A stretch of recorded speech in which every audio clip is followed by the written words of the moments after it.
Bienvenidos a una nueva clase de KenroIT. Hoy vamos a profundizar un poco más en la programación orientada a objetos.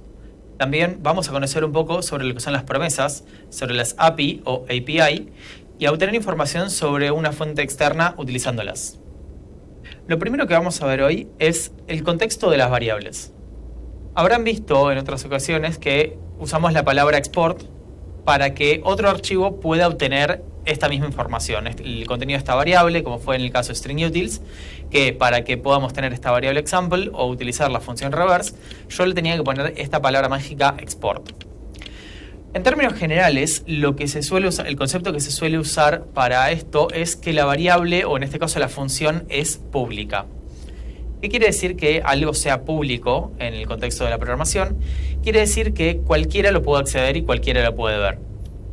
Si yo no le pongo el export, lo que va a pasar es que esta variable pasa a ser privada.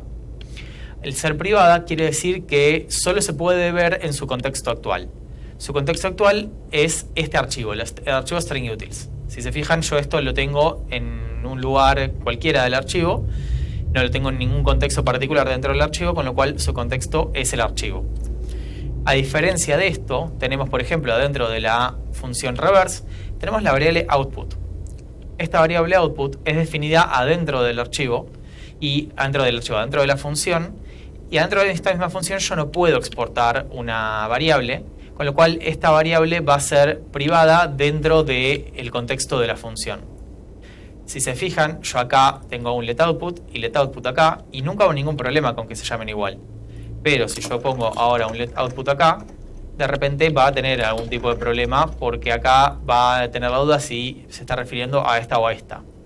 Eventualmente puede ser que en algunos contextos, en algunos lenguajes de programación, simplemente tome lo más interno, pero si yo, por ejemplo, acá lo tengo en este contexto y acá lo tengo en este contexto, y si duplico esto acá, me va a tirar inmediatamente un error diciéndome que estoy redeclarando la variable. Algo que acá no está teniendo absolutamente ningún problema. Entonces, yo con la palabra mágica export, básicamente lo que estoy haciendo es que esta variable sea visible por otros lados, que sea pública, digamos, y por eso en el index nosotros en su momento lo pudimos usar. Que acá en este momento lo comenté temporalmente porque lo que teníamos de la vez pasada no lo vamos a usar en este momento. Ahora, tenemos un poco más sobre contextos de esto. El contexto va a ser dentro de lo que es una clase.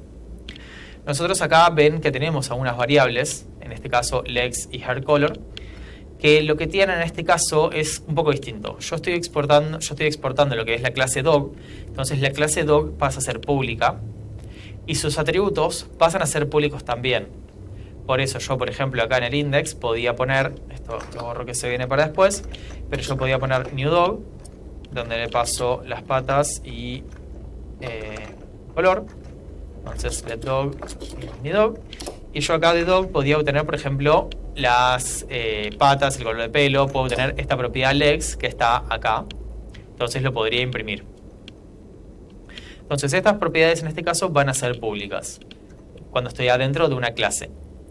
Y yo dentro de una clase quisiera por alguna razón que sean privadas, le puedo poner la palabra private.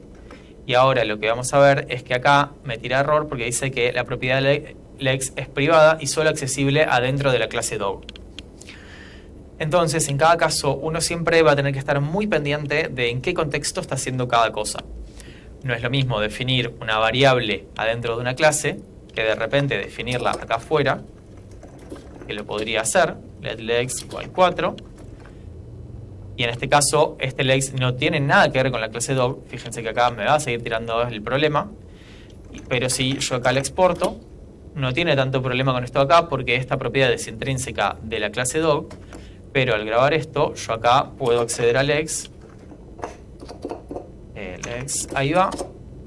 Que si yo vengo acá, me marca que lo está trayendo del archivo que está en dog, digamos. Entonces, esto es un poco sobre el contexto de las variables. También incluso fíjense que nosotros adentro de esto podemos tener variables. Tengo acá otra variable counter que, de nuevo, como en cualquier función, esta variable counter solo está definida adentro de esta función. Es una variable privada dentro de esta función. Lo último que me falta explicarles de esto es que Estas propiedades, legs y haircolor, son variables que están definidas dentro de dog, como ya les dije, y por consiguiente, para poder accederlas adentro de dog, yo las tengo que especificar con la palabra this.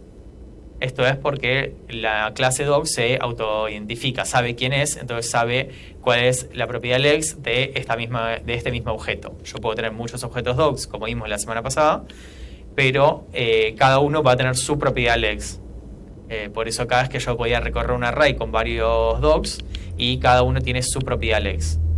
Entonces, este hace referencia a la instancia actual, es como si estuviera teniendo en este momento un perro específico, y acá me refiero a este perro específico, y acá lo que me estoy refiriendo son a los perros que tengo guardados en este array de acá.